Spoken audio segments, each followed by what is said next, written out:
Assalamualaikum warahmatullahi wabarakatuh. Ketemu lagi dengan Bagus Johan Maulana SKM dalam video tutorial manajemen program kesehatan. Teman-teman, hari ini saya akan share materi melanjutkan materi tentang analisis masalah kesehatan. Kali ini saya akan share materi tentang derajat atau level atau tingkatan dari aktualitas masalah kesehatan. Jadi permasalahan kesehatan itu ada derajat aktualitasnya. Ada yang berupa potensial, ada yang berupa risiko, ada yang berupa aktual. Nah, ini kalau sebuah permasalahan kesehatan, ini Anda harus mendefinisikan dulu nih. Ini masih berupa potensi, ini berupa risiko, atau ini masalahnya sudah aktual. Nah, ini perbedaannya seperti apa? Kita bahas satu persatu. Potensial itu artinya ada bibitnya, ada etiologi, ada faktor pencetusnya, ada faktor-faktor pemicu atau men-trigger, atau bisa menjadi tipping point, menjadi kan sebuah permasalahan itu menjadi aktual seperti itu. Contohnya, misalkan di Kabupaten Tegal ini belum pernah saya temui ada kasus malaria yang indigenous atau yang asli sini ya. Selama ini saya menjumpai kasus-kasus malaria selama saya menjadi programmer dari tahun 2018 sampai sekarang. Kasus-kasus malaria seringkali dari Indonesia Timur, misalkan dari Papua dan sebagainya. Orang yang habis tentara yang habis tugas di sana pulang dalam kondisi dia didiagnosa kena malaria seperti itu. Nah, jadi kasus-kasus yang selama ini ada di sini adalah malaria yang import seperti itu. Tetapi setelah saya melakukan survei jentik nyamuk di daerah Bumi Jawa, di situ ditemukan nyamuk Anopheles. Nah, ini vektornya nih. Ada vektornya. Waduh. Nah, ini kalau di sini ada nyamuk Anopheles, suatu saat misalkan ada kasus impor dari Papua pulang ke sini, terus nyamuk ini menggigit penderita A ini, lalu dia menggigit orang B, maka muncullah penderita B. Penderita B ini tidak disebut kasus impor lagi, tetapi kasus indigenous atau kasus asli daerah Tegal. Bisa aja terjadi seperti itu. Nah, berarti ini berupa potensi. Karena apa? Karena ada nyamuk Anopheles. Karena ada penderita impor. Nah, adanya dua hal ini merupakan sebuah potensi untuk munculnya masalah yang aktual, yaitu adanya kasus malaria indigenous. Meskipun kasusnya belum ada yang indigenous ini, meskipun belum muncul, belum menjadi masalah yang aktual, tetapi potensinya ada, seperti itu. Sama juga dengan DBD, ada daerah yang disebut potensial. Potensial itu apa? Karena ada jentik nyamuk gitu loh. Meskipun di situ belum ada kasus demam berdarah yang terkonfirmasi, ya, tetapi di situ ada bibitnya, ada calon permasalahannya, maka itu disebut potensial. Oh, daerah ini meskipun tidak pernah terjadi kasus selama 3 tahun berturut-turut, tidak disebut sporadis atau disebut endemis, tetapi ada jentik di situ, maka daerah tersebut disebut potensial terjadinya masalah DBD. Nah, ini potensial pun juga termasuk sebuah masalah. Masalahnya masih berupa potensi, seperti itu ya. Nah, next berikutnya, level risiko. Jadi permasalahan kesehatan itu ada yang levelnya risiko. Contohnya, ini contoh yang bukan kesehatan deh. Kalau anak Anda belum cukup umur untuk mengendarai sepeda motor, dia juga masih belajar seperti itu. Kok anakmu membawa motor ke jalan raya, itu potensial, risiko, atau aktual. Nah, itu bisa saya katakan itu sebuah potensi. Kenapa? Karena sudah ada bibitnya, bibit permasalahannya, yaitu anak belum cukup umur, terus belum pandai, belum mahir dalam menggunakan sepeda motor. Oke? Terus dia ke jalan, ya kan? Ini sebuah potensi. Apakah itu disebut risiko? Belum. Disebut risiko tatkala ancamannya ada di depan mata. Ancamannya itu nyata. Misalkan ancamannya nyata apa? Ternyata jalan yang dia gunakan itu rame, di situ lalu lintasnya banyak. Jadi dia tidak mengendarai kendaraan di jalan yang sepi, tetapi jalannya rame, ada kendaraan-kendaraan lain, ada kendaraan yang cepat dan sebagainya. Ya, atau dia mengendarai dalam kecepatan yang tinggi, misalkan lebih dari 60 km per jam. Itu sudah ancaman. Berarti ancamannya itu sudah nyata. Wah, itu seperti itu. Ini derajat risiko ini berarti sebentar lagi bisa menjadi aktual, bisa menjadi masalah yang nyata. Tatkala risiko ini ditambahi dengan human error. Itu begitu ada human error, nyetir oleng dikit tabrakan, ya kan? Begitu ada faktor eksternal, misalkan orang lain, ada orang nyebrang, ada orang mau belok, ada orang berpapasan. Nah, itu berarti sudah hampir terjadi permasalahan yang aktual gitu loh. Terus risiko ini bisa menjadi aktual kalau misalkan ada faktor-faktor lain, misalkan cuaca sehingga jalannya menjadi licin, ada hujan sehingga menghalangi pandangan, ya kan? Ada asap dan sebagainya lah. Itu berarti ancamannya sudah nyata di depan mata seperti itu. Tinggal dikit aja itu faktor luck atau masalah waktu saja, maka bencana atau permasalahan kesehatan akan menjadi aktual, akan naik derajatnya, naik levelnya menjadi aktual. Nah, ini Anda bisa merasakan perbedaannya ya antara potensi dengan risiko. Nah, seperti itu. Lalu derajat yang paling tinggi yaitu yang aktual. Yang aktual itu apa ya? Ya berarti yang sudah menjadi fakta, berarti sudah menjadi permasalahan. Nah, pengelompokan derajat ini, apakah potensial, risiko, dan aktual, ini ada implikasinya, ada maknanya gitu loh.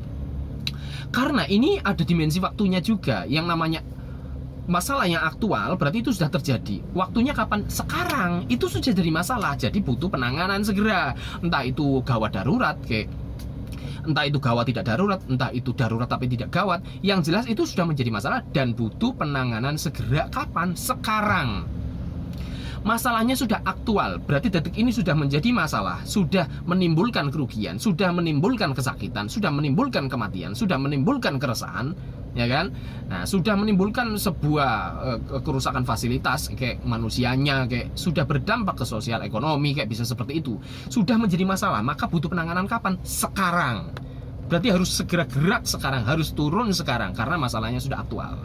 Kalau resiko, tadi saya katakan, resiko ini bukan berarti kalau yang masalah aktual ini adalah sekarang, jangka pendek, lalu risiko ini jangka menengah, lalu potensial jangka panjang. Bisa seperti itu, tapi bisa jadi nggak seperti itu. Risiko itu bukan berarti, wah ini masalahnya kan masih risiko, berarti kan belum terjadi, belum siap, kita belum perlu melakukan penanganan sekarang. Tetapi bisa jadi ini it's only matter of time, atau bisa jadi karena tadi faktor luck yang memengaruhi masalah yang berupa risiko ini naik level menjadi aktual. Itu bisa jadi jangka pendek pun bisa menjadi aktual. Kayak tadi saya contohkan, anak Anda mengendarai motor padahal dia nggak punya SIM, dia nggak punya skill, dia belum cukup umur, ternyata dia berkendara di jalan Pantura, di mana di situ kendaraan berat juga banyak yang lewat, kendaraan semuanya banter-banter dan sebagainya. Anda jangan bilang, oh itu kan masih risiko. Loh, risiko itu tinggal ada human error sedikit saja, ada faktor eksternal yang memengaruhi saja,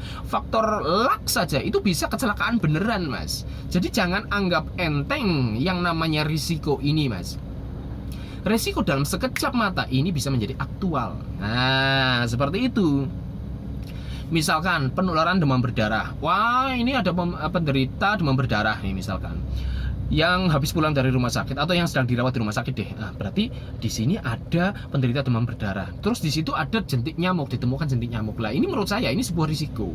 Risiko terjadinya penularan di misalkan 100 meter dari radius rumah penderita tersebut. Ini sebuah risiko karena apa? Si penderita itu pernah di rumah dan di situ ada jentik, berarti asumsinya di situ ada nyamuk dewasanya juga. Kemungkinan asumsinya adalah nyamuk ini juga sudah pernah menggigit penderita A itu dan sekarang sedang terbang-terbang di sekitar rumahnya penderita tersebut.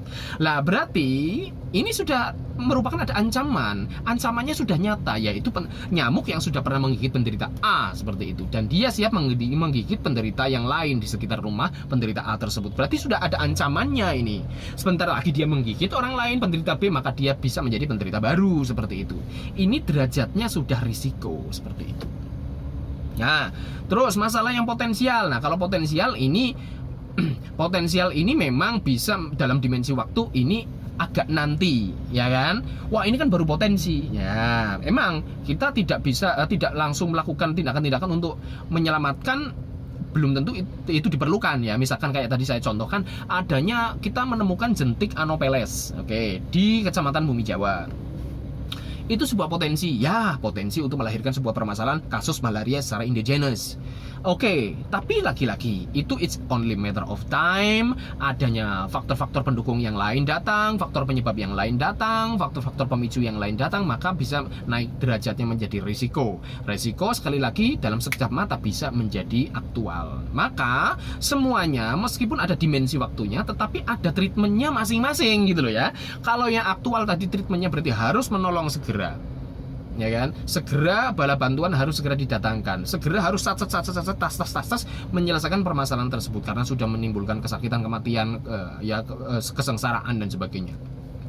dan juga dampak-dampaknya sudah bisa menyerempet ke sektor-sektor yang lain, sektor ekonomi, sektor sosial, ya, pendapatan seseorang dan sebagainya. Jadi masalahnya aktual, berarti tindak lanjutnya harus sekarang, kan seperti itu.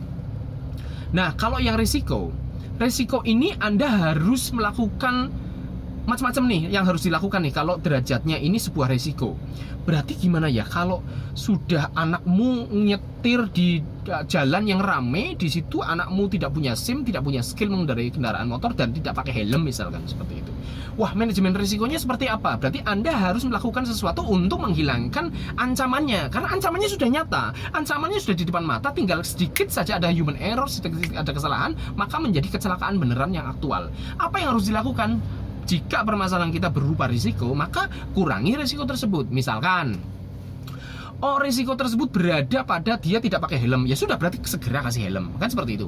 Masalahnya itu risikonya ada di cuaca yang karena hujan lebat, misalkan mengendarai kendaraan di jalan yang hujannya lebat. Hujan lebat, ya berarti Anda jangan lewat jalan situ, atau stop, jangan berkendara di situ, atau menepi dulu. Nah, kan seperti itu tuh yang merupakan salah satu bagian dari manajemen risiko. Misalkan di jalan itu rame, ya jangan lewat jalan yang rame, coba kamu lewat jalan yang sepi, seperti itu. Nah, ya, manajemen risiko itu namanya. Nah, langkah-langkahnya memang beda, bukan penyelamatan, tetapi langkah yang diambil dalam masalah yang berupa risiko ini, kita melakukan manajemen risiko dengan mengurangi risikonya, menjauhi risikonya, memodifikasi risikonya. Atau kalau misalkan itu masalahnya ada pada humannya, ya misalkan dalam sebuah pengelolaan sebuah institusi klinik atau rumah sakit lah misalkan. Ini sebuah risiko nih, ada orang yang tidak kompeten tapi ditempatkan pada posisi pelayanan yang bersentuhan langsung dengan pasien. Waduh, ini risiko nih, nanti bisa terjadi human error, bisa menjadi malpraktek dan sebagainya. Permasalahan seperti ini berarti ditangani dengan cara apa? Ya berarti SDM-nya yang diganti, seperti itu loh. Karena ini sudah berupa risiko, dia bertempat di situ belum kompeten dan ada pasien. Nah, ini risiko nih, dikit lagi bisa terjadi malpraktek dan sebagainya. Begitu kita tahu ini sebuah risiko, berarti stop, ganti SDM-nya. Loh, ini kok nggak ada SOP-nya? Ya cari tahulah orang yang punya SOP atau dibikinlah SOP-nya. Jadi permasalahannya itu di mana?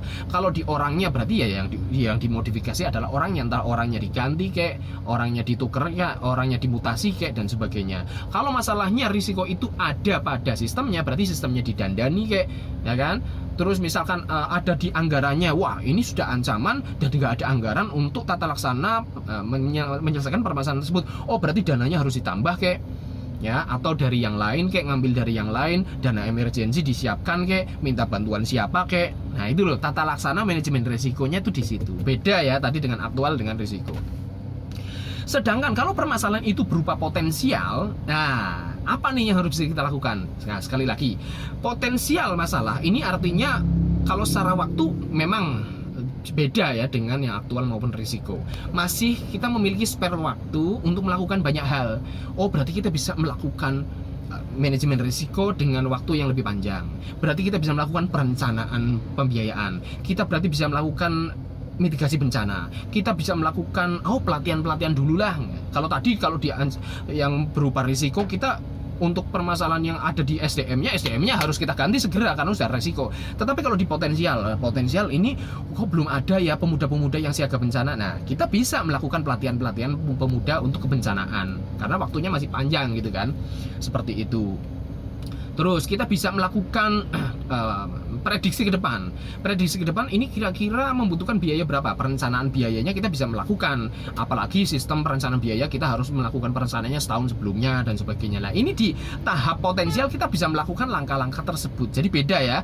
Jadi maknanya beda, urgensinya beda, langkah-langkah yang kita ambil dalam setiap level aktualitas masalah ini juga beda-beda. Kalau Anda tidak memahami ini, tidak memahami derajat permasalahan kesehatan Anda bisa salah langkah gitu loh. Kalau semua masalah itu di treatment secara sama, Anda bisa salah langkah. Atau kalau Anda tidak menyeleksi, tidak mengelompokkan permasalahan berdasarkan aktualitas ini, Anda salah mengenali permasalahannya gitu loh. Masalah yang sebenarnya tidak urgen, Anda anggap urgen. masalah yang sebenarnya sudah urgent tapi Anda anggap itu berupa masih potensial, ya kacau nih. Ya masyarakatnya yang rugi, masyarakatnya yang menderita, seperti itu. Kalau Anda tidak memilah-milih derajat aktualitas seperti ini, akhirnya Anda bisa lalai terhadap potensi dan risiko. Anda hanya fokus kepada masalah saja yang aktual. Misalkan kekeringan, kalau sudah terjadi kekeringan Anda baru timbul bantuan, Anda baru beraksi dan sebagainya. Tapi kalau masih berupa risiko Anda santai-santai, masih berupa potensial Anda nggak mau mikirin dan sebagainya. Padahal biaya, sumber daya, energi, tenaga yang akan habis itu lebih banyak jika kita hanya fokus ke masalah yang aktual saja. Penderitaan, kesakitan, kematian juga akan tinggi jika kita hanya memperhatikan yang aktual saja. Bayangin kalau kita sudah bisa melakukan langkah-langkah di derajat potensial, misalkan, oh kekeringan terjadi, oh yuk bikin sumur artesis dan sebagainya. Lah akhirnya meskipun ada faktor-faktor lain, misalkan ada musim kemarau dan sebagainya, ini tidak terjadi masalah aktual. Nah, penderitaannya juga masih bisa kita minimalisir seperti itu jika kita sudah beraksi di tahap-tahap potensi ataupun resiko. Demikian, terima kasih. Assalamualaikum warahmatullahi wabarakatuh.